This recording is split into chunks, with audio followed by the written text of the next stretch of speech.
Hi friends, welcome to another new video. Friends, మీరు కనుక HDFC bank credit card use చేస్తున్నట్లయితే ఈ కార్డుకి సంబంధించినటువంటి బిల్లింగ్ డీటెయిల్స్ తెలుసుకోవాలనుకున్నా, మీకు వచ్చినటువంటి ఆఫర్స్ తెలుసుకోవాలనుకున్నా, మీరు క్రెడిట్ లిమిట్ ఇంక్రీజ్ చేసుకోవాలనుకున్నా, మీరు ఏదైనా సర్వీస్ రిక్వెస్ట్ రేజ్ చేయాలనుకున్నా, అలాగే మీకు వచ్చినటువంటి కాయిన్స్ని రిడమ్ చేసుకోవాలనుకున్నా, వీటన్నిటికీ మీరు ఇంటర్నెట్ బ్యాంకింగ్లోకి లాగిన్ అవ్వాల్సి ఉంటుంది. ఇది లాగిన్ అవ్వడం కోసం మీకు హెచ్డిఎఫ్సి బ్యాంకులో అకౌంట్ ఉండాల్సిన అవసరం లేదు. మీ క్రెడిట్ కార్డ్ని యూజ్ చేసి మీరు నెట్ బ్యాంకింగ్లో లాగిన్ అయ్యి మేము చెప్పిన డీటెయిల్స్ అన్నీ తెలుసుకోవచ్చు. ఇది ఎలా తెలుసుకోవాలి, నెట్ బ్యాంకింగ్ అనేది ఎలా ఓపెన్ చేయాలి అన్న డీటెయిల్స్ అయితే ఈ వీడియోలో నేను మీకు చెప్తాను. వీడియో అయితే ఎండ్ వరకు చూడండి, మీకైతే చాలా హెల్ప్ఫుల్గా ఉంటుంది. సో మీరు కనుక మరిన్ని మంచి వీడియోస్ ఇటువంటివి చూడాలి అనుకుంటున్నట్లయితే మన ఛానల్ ముందుగా సబ్స్క్రైబ్ అయితే చేసుకోండి. సో ఇప్పుడైతే హెచ్డిఎఫ్సి నెట్ బ్యాంకింగ్ ఎలా అకౌంట్ ఓపెన్ చేయాలి అన్న డీటెయిల్స్ చూద్దాము.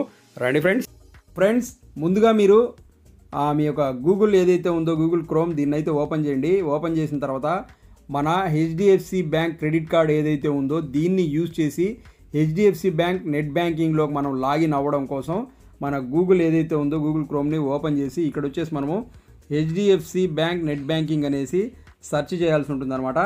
సో ఇది సెర్చ్ చేయండి. సో ఇక్కడైతే మీకు ఇక్కడ కనిపిస్తూ ఉంటుంది హెచ్డిఎఫ్సి బ్యాంక్ నెట్ బ్యాంకింగ్ అనేసి. సో ఇక్కడ చూసుకున్నట్లయితే మీకు హెచ్డిఎఫ్సి బ్యాంక్ నెట్ బ్యాంకింగ్ అని ఉంది. సో దీన్ని అయితే ఓపెన్ చేద్దాము.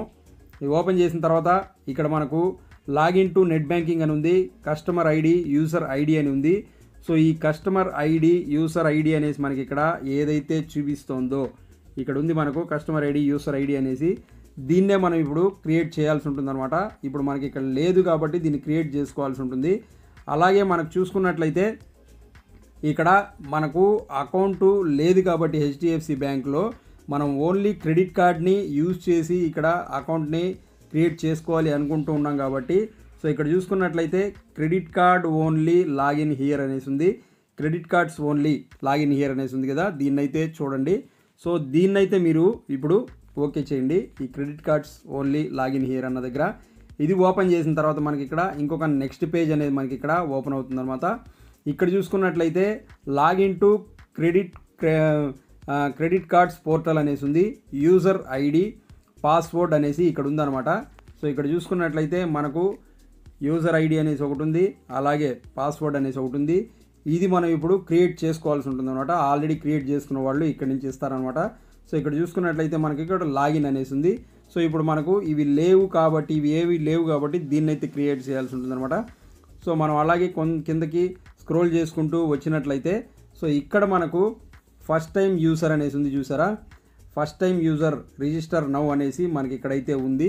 సో ఇక్కడ మనం రిజిస్టర్ చేసుకోవాల్సి ఉంటుందన్నమాట. సో ఇక్కడ మనకు రిజిస్టర్ నౌ అన్న దగ్గర వచ్చేసి దీన్ని ఓపెన్ చేద్దాము. ఓపెన్ చేసిన తర్వాత ఇక్కడ వచ్చేసి మనకు 4 రకాల ఆప్షన్స్ అయితే ఉంటాయన్నమాట. ఇందులో మనకు ఫస్ట్ది వచ్చేసి యూజర్ ఐడి అనేసి ఒక ఆప్షన్ అయితే ఉంది. యూజర్ ఐడి దగ్గర మన నేము, అది మనం ఏదైతే యూజర్ ఐడి ఇవ్వాలనుకుంటున్నామో దాన్ని అయితే ఇవ్వాల్సి ఉంటుంది. Next name as your card, మన కార్డులో నేమ్ అయితే ఏదైతే ఉందో అది ఇవ్వాల్సి ఉంటుంది. నెక్స్ట్ వచ్చేసి మన క్రెడిట్ కార్డ్ నెంబర్స్ ఇవ్వాల్సి ఉంటుంది. నెక్స్ట్ వచ్చేసి ఎక్స్పైరీ డేటు అవి ఇవ్వాల్సి ఉంటుంది. ఇది వచ్చేసి ఇయర్ ఇవ్వాల్సి ఉంటుంది. నెక్స్ట్ వచ్చేసి క్రెడిట్ కార్డ్ పిన్ ఏదైతే ఉందో దాన్ని మనం ఇక్కడ ఇవ్వాల్సి ఉంటుంది అనమాట. సో మనము ఇవన్నీ ఫిలప్ చేసుకుందాము. ఇవన్నీ ఫిలప్ చేసుకున్న తర్వాత నెక్స్ట్ కంటిన్యూ పైన ఓకే చేద్దాము. సో ఇక్కడ చూసుకున్నట్లయితే మనకు యూజర్ ఐడి అనేది ఏదైతే ఉందో అది చూసుకున్నట్లయితే మనకు ఇక్కడ ఈ విధంగా అయితే ఇచ్చాము. ఈ విధంగా కనుక నెంబర్ ఇచ్చినట్లయితే మనము ద స్పెషల్ క్యారెక్టర్స్ వచ్చేసి ఏవైతే ఇక్కడ ఇచ్చారో మనకు ఇవన్నీ ఇక్కడ నాట్ అలౌడ్ అన్నమాట. సో ఇవన్నీ మనకు ఇక్కడ అలో చేయరు. చూసుకున్నట్లయితే ఇక్కడ ఇచ్చారు చూడండి కొన్ని, ఈ స్పెషల్ క్యారెక్టర్స్ అన్నీ ఇక్కడ అలో ఉండవు అనమాట. సో అందుకనేసి మీరు ఇటువంటివన్నీ ఏమి ఇవ్వకుండా మీరు ఇక్కడ నుంచి మీ యూజర్ ఐడి ఏదైతే ఉందో అది క్రియేట్ చేసుకోవాలి. ఇక్కడ చూసుకున్నట్లయితే నేను నా పేరులో అఫ్జల్ అనేసి అక్కడ నీకు నేను స్పేస్ అయితే ఇచ్చాను, అందుకనేసి దాన్ని తీసుకోవడం లేదనమాట. ఈ స్పేస్ లేకుండా మీరు డైరెక్ట్గా నేమ్ ఇచ్చినారట్లయితే తీసుకుంటుంది. ఇప్పుడైతే తీసుకుని చూడండి. సో ఈ విధంగా అయితే మీరు ఇవ్వాల్సి ఉంటుంది అనమాట. నెక్స్ట్ కాలమ్స్ ఏవైతే ఉన్నాయో వీటినైతే మీరు కంప్లీట్ చేయాల్సి ఉంటుంది అనమాట. సో ఇక్కడ మనం మన కార్డుకి సంబంధించిన డీటెయిల్స్ అన్నీ ఫిలప్ చేసిన తర్వాత మళ్ళీ మనం నెక్స్ట్ స్టెప్కి వెళ్తాము. సో ఇక్కడ వచ్చేసి మన యూజర్ ఐడి ఏదైతే ఇచ్చుంటామో అది ఆల్రెడీ ఎగ్జిస్టింగ్ అనేసి వస్తుంది. అట్లాంటప్పుడు మీరు వేరే పేర్లు మార్చి ఇవ్వండి, దాంట్లో ఏదో ఒకటి అయితే ఓకే అవుతుంది. సో ఇది అయిపోయిన తర్వాత మన మొబైల్ నెంబర్ ఏదైతే లింక్ అయి ఉంటుందో దానికి ఒక ఓటీపీ అనేది రావడం జరుగుతుంది అనమాట. ఆ ఓటీపీ అనేది మనకు వచ్చిన దాన్ని మనం ఇక్కడ ఏదైతే కాలం ఉందో ఈ కాలంలో ఆ ఓటీపీని ఫిలప్ చేయాల్సి ఉంటుంది అనమాట. ఇది చేసిన తర్వాత మళ్ళీ మనం నెక్స్ట్ స్టెప్కి అయితే వెళ్తాము. సో ఇప్పుడైతే మనం దీన్ని కంటిన్యూ చేద్దాము. ఇక్కడ వచ్చేసి మనము ఒక పాస్వర్డ్ క్రియేట్ చేసుకోవాల్సి ఉంటుందన్నమాట. ఆ పాస్వర్డ్ పిన్ వచ్చేసి స్ట్రాంగ్గా ఉండాలి. ఇది ఎలా ఉండాలి అనేసి మనకైతే ఇక్కడ ఒక ఎగ్జాంపుల్ అయితే ఇక్కడ ఇచ్చారనమాట. సో ఈ విధంగా అయితే మనం దీన్ని క్రియేట్ చేసుకోవాల్సి ఉంటుంది. ఒక స్ట్రాంగ్ పాస్వర్డ్ని అయితే క్రియేట్ చేయండి ఇక్కడ నుంచి. సో ఇక్కడైతే మనము ఒక పాస్వర్డ్ అనేది క్రియేట్ చేసుకున్నాము. మనం క్రియేట్ చేసుకున్న పాస్వర్డ్ ఎంత స్ట్రాంగ్గా ఉంది అనేసి అయితే మనకి ఇక్కడ చూపిస్తుంది. సో ఇప్పుడు నేనైతే ఏదైతే ఒక పాస్వర్డ్ క్రియేట్ చేశానో ఇది వచ్చేసి గుడ్ అనేసి చూపిస్తుంది. సో ఈ విధంగా అయితే ఇక్కడ మీరు ఒక మంచి పాస్వర్డ్ని క్రియేట్ చేసుకోవాల్సి ఉంటుంది. తర్వాత ఇప్పుడు వచ్చేసి మనం ఇక్కడ కంటిన్యూ అయితే చేద్దాము. సో ఇప్పుడు మనం ఇక్కడ ఇచ్చినటువంటి పాస్వర్డ్ ఏదైతే ఉందో సేమ్ పాస్వర్డ్ని కింద మళ్ళీ మనం రీఎంటర్ చేయాల్సి ఉంటుందన్నమాట. ఆ పాస్వర్డ్ని అయితే రీఎంటర్ చేయండి. రిజిస్ట్రేషన్ సక్సెస్ఫుల్ అనేసి ఇక్కడ రావడం జరిగింది. You have successfully registered for the credit card net banking అని ఉంది. సో ఇప్పుడైతే మనం ఇక్కడ లాగిన్ అవుదాము. సో ఇప్పుడు మనం ఇక్కడ లాగిన్ అవ్వడం కోసము మనం ఇంతకుముందు ఏదైతే క్రియేట్ చేసామో మన యూసర్ ఐడి అనేది ఇక్కడ ఇవ్వాల్సి ఉంటుంది. దాని తర్వాత పాస్వర్డ్ అనేది ఇక్కడ ఇవ్వాల్సి ఉంటుంది. ఇవి రెండు ఇచ్చి మనమైతే ఇప్పుడు ఇక్కడ లాగిన్ అవుదాము. సో ఇప్పుడైతే మనము మన డీటెయిల్స్ అన్నీ ఇచ్చిన తర్వాత లాగిన్ అవుతున్నాము ఈ యొక్క హెచ్డిఎఫ్సి బ్యాంక్ నెట్ బ్యాంకింగ్ అనేది ఏదైతే ఉందో ఇందులోకి. సో ఇప్పుడు మనం ఇందులో లాగిన్ అయ్యేటప్పుడు ఫస్ట్ మనకు సెక్యూరిటీ గైడెన్స్ అనేసి ఒకటైతే ఇక్కడ చూపిస్తుంది అనమాట.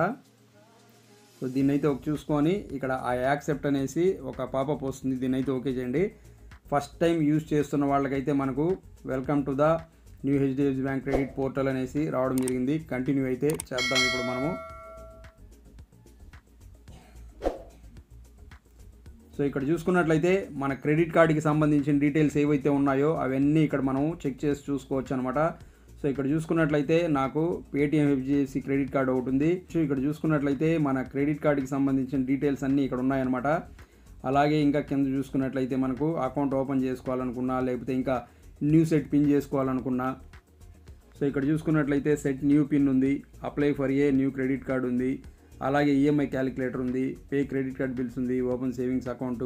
సో ఈ విధంగా మనము ఇందులో ఉన్నటువంటి ఆప్షన్స్ ఏవైతే ఉన్నాయో ఇవన్నీ కూడా మనము ఇక్కడ నుంచి అప్లై చేసి చూసి తీసుకోవచ్చు అనమాట. సో ఇక్కడ చూసుకుంటే మన కార్డుకి సంబంధించినటువంటి అవుట్ స్టాండింగ్ అమౌంట్ అనేసి ఒక ఆప్షన్ అయితే చూపిస్తుంది. సో ఇక్కడే మనకు ఏరో మార్క్ ఉంది. ఈ ఏరో మార్క్ దగ్గర దీన్ని మనము ఓకే చేసినట్లయితే మనకు మన క్రెడిట్ కార్డుకి సంబంధించినటువంటి ఫుల్ డీటెయిల్స్ అన్నీ ఇక్కడ రావడం జరుగుతుంది అనమాట. సో ఇక్కడ చూసుకున్నట్లయితే మనకు ఉన్నటువంటి కార్డు ఏంటి, ఆ కార్డుకి సంబంధించినటువంటి డీటెయిల్స్ అంటే మన అవుట్ స్టాండింగ్ ఎంత ఉంది. అలాగే ఇంక చూసుకున్నట్లయితే మనం ఇక్కడే మనకు క్రెడిట్ లిమిట్ ఇంక్రీజ్ చేసుకోవడానికి ఆప్షన్ కూడా ఉంది. సో ఇక్కడ నుంచి మనం రిక్వెస్ట్ అనేది వాళ్ళకి పెట్టుకోవచ్చు అనమాట. అలాగే కిందకు వచ్చినట్లయితే మనకు ఇంకా ఈ కార్డుకి సంబంధించినటువంటి కార్డు పిన్ చేంజ్ చేసుకోవాలనుకున్నా కార్డు బ్లాక్ చేసుకోవాలనుకున్నా ఇక్కడ ఆప్షన్స్ అయితే మనకు ఉన్నాయి.